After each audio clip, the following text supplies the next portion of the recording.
www.hazratfirozmemon.org. پہلے بھی عرض کیا تھا کہ 15 گھنٹے جو چیزیں اللہ تعالیٰ کی طرف سے حلال ہیں، حلال پیسوں سے، تو اس سے اللہ تعالیٰ کی مہربانی، اللہ تعالیٰ کی مدد سے روزے دار رک جاتے ہیں۔ اور کل بھی عرض کیا تھا کہ روزے دار کو اللہ عرش کے سائے میں مہمانی کرائیں گے اللہ تعالیٰ۔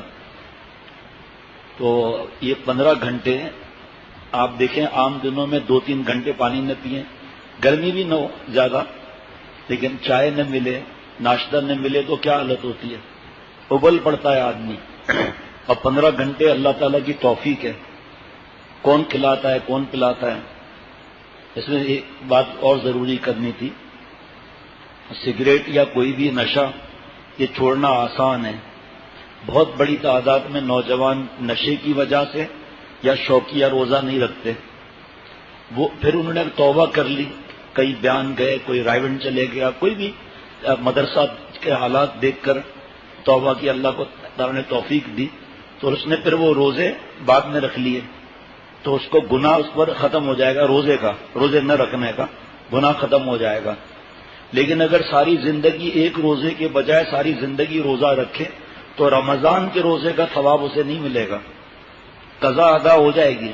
شرعی عذر میں تو ڈبل ثواب ملتا ہے، جس کا شرعی عذر نہیں، آپ حیران ہوں گے، آپ حیران ہوں گے۔ میں صرف اشارہ کرتا ہوں، باقی سب آپ خود سمجھ جائیں گے۔ مزدور، چھابڑی والے، کیسی کیسی گرمی میں دبئی میں نے اپنے آنکھوں سے، میں ڈر کے مارے 8:30 کہہ رہا ہوں صبح کے، ڈر کے مارے، یہ غلط نہ بات ہو جائے، حالانکہ 8 سے پہلے کی بات ہے، لیکن میں ڈر کے مارے 8:30 کی بات کر رہا ہوں۔ تو ایسا لگتا تھا کہ مزدوروں پر کسی نے پانی اونڈیل دیا، وہ بالٹی والا، اور روزے سے اتنی بڑی بلڈنگ پر کام کر رہے ہیں روزے سے، بہت بڑی اللہ تعالیٰ کی نعمت ہے۔ کچھ لوگ سگریٹ کے عادی، ان کے بغیر ان کو چین نہیں آتا۔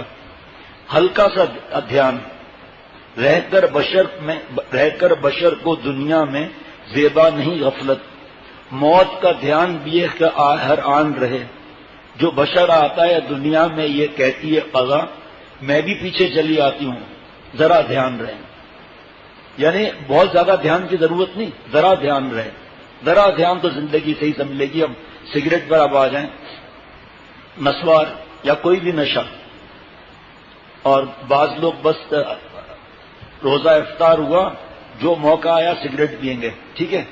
اب ذرا وہ یہ فیصلہ کریں کہ 15 گھنٹے کا روزہ سگریٹ نہیں پی، ٹھیک ہے، جتنی نمازیں ہیں اس میں سگریٹ نہیں پی، ٹھیک ہے، اس میں آپ فجر، ظہر اور عصر کا وقت نکال دیں، مغرب اور عشاء 1.5-2 گھنٹے سگریٹ نہیں پی۔ کھانا کھاتے ہوئے کیا کھانا کھائے گا، سگریٹ کی کش مارے گا، تو کھانا کھانے کا اور سحری کا، افطار کا وقت نکال دیں، پھر سونے کا وقت نکال دیں، باقی کتنی دیر لگی، ہمت کریں، عادت ختم ہو جائے گی۔ ٹھیک، میں بھول نہ جاؤں، جو وقت لگا رہے ہیں ان کے لیے جو بیت الخلاء وغیرہ ہیں، جو وقت لگا رہے ہیں ان کے لیے بیت الخلاء وغیرہ ہیں، اس میں سے سگریٹ کی بدبو آ رہی ہے، کوئی چھپ کر سگریٹ پی رہا ہے، باقی بات تو وہاں ہوگی غرفت السالکین میں صبح۔ بہرحال کوئی سگریٹ پی رہا ہے چھپ کر، بدبو آتی ہے، مجھے کپڑوں سے بدبو آ جاتی ہے۔ اگر سفر میں ہوں اور کوئی نیا ساتھی کہے کہ میری گاڑی میں بیٹھ جاؤں، تو ان کا دل خوش کرنے کے لیے میں بیٹھ جاتا ہوں، لیکن میں 1 منٹ نہیں بیٹھ سکتا جس نے سگریٹ پی ہوئی ہو، میں معذرت کر کے میں معافی مانگ کر ہٹ جاتا ہوں، میں نہیں بیٹھ سکتا اس میں، کتنا ایئر فریشنر لگاؤ کچھ بھی نہیں۔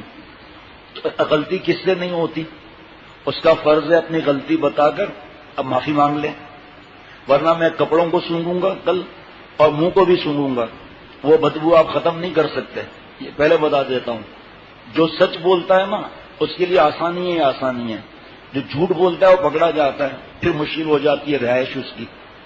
اس لیے اس چیز کا خیال رہے کہ یہ جیسے ایک مثال ہے، نسوار ہے، سگریٹ ہے، سامنے والا جس نے یہ چیزیں استعمال نہیں کرتا اس کو ایسا لگتا ہے مجھے قے آ جائے گی، لیکن اس کو تو بدبو نہیں آتی، اپنے آپ کو عادی ہو گیا وہ نسوار کی بدبو، ایسا لگتا ہے ابھی قیا آ جائے گی. ٹھیک ہے، اس کی بیوی کی کیا حالت ہوتی ہوگی بیچاری کی، اور دانت اتنے لال تمباکو کی وجہ سے، ایسی حالت دانتوں کی بیوی کی. اگر بیوی پان کھا کے پچکاریاں مارے پھر بیوی نسوار یہاں رکھ کر، وہ بھی اتنا موٹا ایسا یہاں رکھ کے، کیا بات ہے. تو دیکھتا ہوں پھر شوہر صاحب کیسے، یا سگریٹ پی کے دھواں پہ کے شوہر پر دیکھتا ہوں پھر شوہر کیسے نزدیک جاتا ہے، اور بیچاریوں کی حالت کی ہوئی ہے، پچکاریاں مار مار کے گھر میں دیواریں رنگین کر دی. اور جاپان والے سمجھ رہے ہیں کہ نئی پینٹنگ یا فوٹو نکال رہے ہیں. بڑی بلڈنگ کوئی بنی گورنمنٹ کی، بڑی نہیں، بہرحال 8-10-12 منزلہ بلڈنگ بنی کوئی، تو اس میں کچھ دن تو سنبھالا، اس کے بعد پچکاریاں مارنا شروع کر دی. پھر جاپنیز آئے کسی کام سے گورنمنٹ ڈپارٹمنٹ میں، تو وہ اپنے کیمرے نکال کر فوٹو بنا رہے ہیں. تو کہ بھائی کیا کر رہے ہو، کہ یہ پینٹنگ ہمارے ملک میں ہے ہی نہیں، تمہارے یہاں جگہ جگہ یہ پینٹنگ ہے. انگریز گئے یہاں سے برطانیہ کا، پاکستان میں خدا موجود، پاکستان میں خدا موجود کا کیسے، کا لوگ خون کا الٹی کرتا ہے، مرتا ہی نہیں ہے. انہوں نے کہا خربوزے کا اولاد، وہ پچکاریاں مارتے ہیں.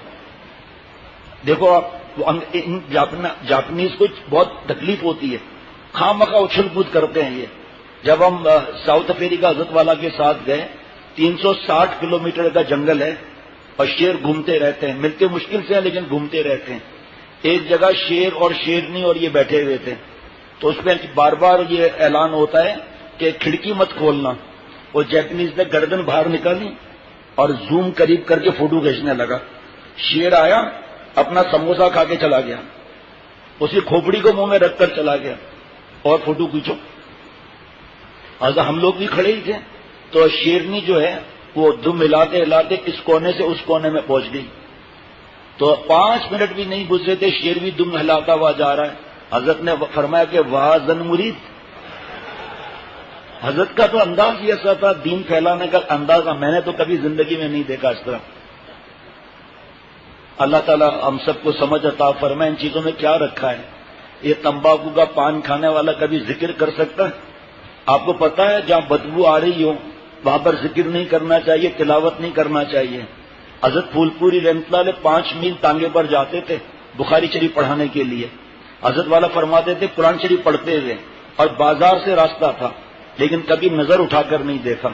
دنیا میں رہتا ہوں دنیا کا طلبگار نہیں، دنیا میں رہتا ہوں دنیا کا طلبگار نہیں، بازار سے گزرا ہوں خریدار نہیں. کبھی گردن اٹھا کر نہیں دیکھا ادھر ادھر. جہاں کھیت سے جب تانگا گزرتا اور گوبر کی بدبو ہوتی تو حضرت شاہ عبد الغنی پھول پوری رحمۃ اللہ علیہ قرآن پاک کی تلاوت ملتوی کر دیتے. اور حضرت والا سے فرماتے حکیم اختر، حضرت تھانوی رحمۃ اللہ نے فرمایا کہ بدبو کی جگہ پر ذکر اور تلاوت نہیں کرنی چاہیے. ادھر تو منہ میں ہی نسوار کی بدبو ہے، کوئی چرس پی رہا ہے، کوئی ہیروئن پی رہا ہے، کوئی بھنگ پی رہا ہے، پان کھا رہا ہے، پتہ ہے لوگ مر رہے ہیں پھر بھی اتنا بڑا بڑا گٹکا منہ پچکاریاں ہی مارے گا بس. حافظ ڈاکٹر شفقت اور حافظ ڈاکٹر ریاض، حافظ نہیں ڈاکٹر ریاض، یہ لوگ LMC میں پڑھتے تھے، لمس میں، جامشوروں میں. تو اب جاتے تھے ملنے، پھر واپس کبھی ایسا چھٹیاں ہوتی تھی تو واپس ساتھ آتے تھے. ایک دن ہم بس میں حیدرآباد سے کراچی آ رہے تھے. تو آپ کو پتا ہے ہوا کا پریشر اس طرح ہوتا ہے نا، گاڑی اس طرف آ رہی ہے ہائی وے پر تو پریشر اس طرح ہوتا ہے. تو ہم تینوں، اس کے آگے 3-4 اور لوگ بیٹھے تھے ہمارے آگے کر کہیں خواتین بھی تھیں. تو یہ پان کھا رہے تھے اور فوش گالیاں، مذاق ہیں، لڑکیوں پر ہوٹنگ کرنا. اب آپ کو پتا ہے شریف آدمی تو کبھی کچھ نہیں کرے گا، خاموش رہے گا.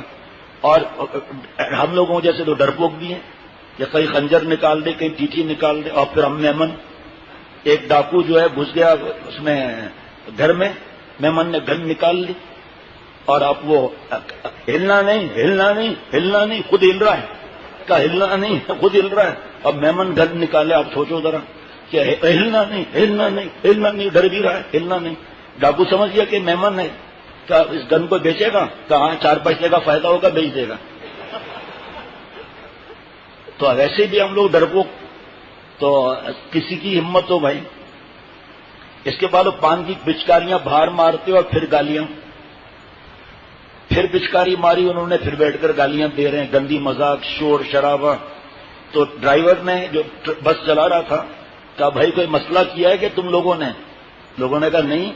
کہا وہ پیچھے بس والا آ رہا ہے، وہ مجھے انڈیکیٹر دے رہا ہے کہ یاد ہے، ہنس رہا ہے ابھی، وہ انڈیکیٹر دے رہا ہے کہ گاڑی سائڈ پر لگاؤ، کوئی مسئلہ ہے کیا؟ تو جس نے وہ پچکاری ماری تھی نا، اس نے پیچھے مڑ کر دیکھا کہ اے بھائی، اے بھائی، وہ تھے وہ بھی مہمان ہماری طرح، کہ اے بھائی بس کو روکنا نہیں یار بھائی. کبھی کیا مسئلہ کیا بھائی؟ بس کو نہیں روکنا بھائی. اس نے تھوڑا تیز کیا بس کو، ادھر وہ اس نے اوورٹیک کر کے دھڑ کر کے گاڑی آگے لگا دی. اب یہ رک گئے، اب یہ خاموش بالکل. وہ بس والا اندر آیا، بس کے اندر دوسری بس والا، ایسی بہترین قسم کی گالیاں دی ہیں انہوں نے. اتنا بڑا گناہ ہے گالی دینا جس کی حد نہیں. گالی کا بدلے گالی نہیں دینا چاہیے، خود کو لگے گی، یاد رکھنا. یہ حضرت ابو بکر صدیق رضی اللہ تعالیٰ عنہ کو کوئی آدمی ایسے سخت الفاظ کہہ رہا تھا، آپ صلی اللہ علیہ وسلم وہاں تشریف فرما. حضرت ابو بکر صدیق رضی اللہ تعالیٰ عنہ نے کچھ جواب دیا، آپ صلی اللہ علیہ وسلم وہاں سے ہٹنے لگے. حضرت ابو بکر صدیق رضی اللہ تعالیٰ عنہ بے چین ہو گئے، ایسا نہیں کرنا. اور عرض کیا نبی صلی اللہ علیہ وسلم آپ اس طرح تشریف لے جا رہے ہیں؟ فرمایا ابو بکر جب تم خاموش تھے نا، تمہاری بجائے فرشتے جواب دے رہے تھے. جب تم نے جواب دیا تو فرشتے ہٹ گئے تو میں بھی ہٹ گیا. ابھی جو بیان ہوا تھا اتوار کے دن دوپہر کے بعد، میں تو اپنے ساتھیوں سے کہوں گا اس کو ضرور سنیں آپ. لڑائی جھگڑے کے بارے میں بیان، اور پہلی ایک حدیث پاک پہلی دفعہ بیان ہوئی اور اس کی تشریح میں پھر مضامین بیان ہوئے. وہ انشاءاللہ تعالی ہمیں بھی کام آئے گا، ہم بچیں گے، دوسرے اوروں کو دیں گے، ہو سکتا ہے جھگڑا ختم ہو جائے، سارا ثواب آپ کو مل جائے. وہ آ کر گالیاں دینے لگا کہ پان کی پچکاری کس نے پھینکی ہے اس کو میرے ساتھ کرو. اور جو ہماری بس جس میں ڈرائیور تھا کہ بھائی کیا ہوا، کیوں ناراض ہو رہے ہو؟ کہا اس نے بہت بڑی گالی دے کر کہا انہوں نے پان کی پچکاری ماری تو پریشر سے میری گاڑی کا جو ونڈ اسکرین ہے اس پر پوری پان کی پچکاری لگ گئی ہے، نکالو ہے کون یہ لوگ. اب وہ سیٹ کے پیچھے ایسے بیٹھ گئے. غلطی ہو گئی، انسان میں غلطی ہو جاتی ہے. کہا غلطی کا بچہ گریبان پکڑ کے چلو شیشہ صاف کرو. اب وہ جناب وہ بس وہی غلطی ہو گئی معاف کر دے. بس والے نے کہا چھوڑو بھائی، اب جو ہو گیا ہو گیا، کنڈکٹر کو کہو وہ صاف کر لے گا، اس کو چھوڑو جان. اور یہ منتیں کر رہے آپ کے بچے سلامت رہے، اللہ آپ کو حج نصیب کرے. ایسے بھائی ہو جاتا ہے. اس کے بعد کراچی تک یہ تینوں خاموش تھے، جیسے مرغا بھی پانی میں منہ ڈال دیتی ہے نا، اور باقی سب ہنس رہے ہیں، مذاق. اور پان کی پچکاریاں مارو، شاباش، خوب کھاؤ پان.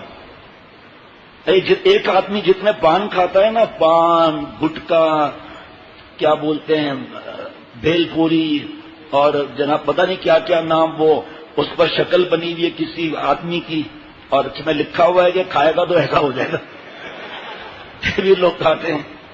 اور بھائی سونف وغیرہ اس رات کچھ ملا کر کھاؤ، یہ عادتیں وغیرہ.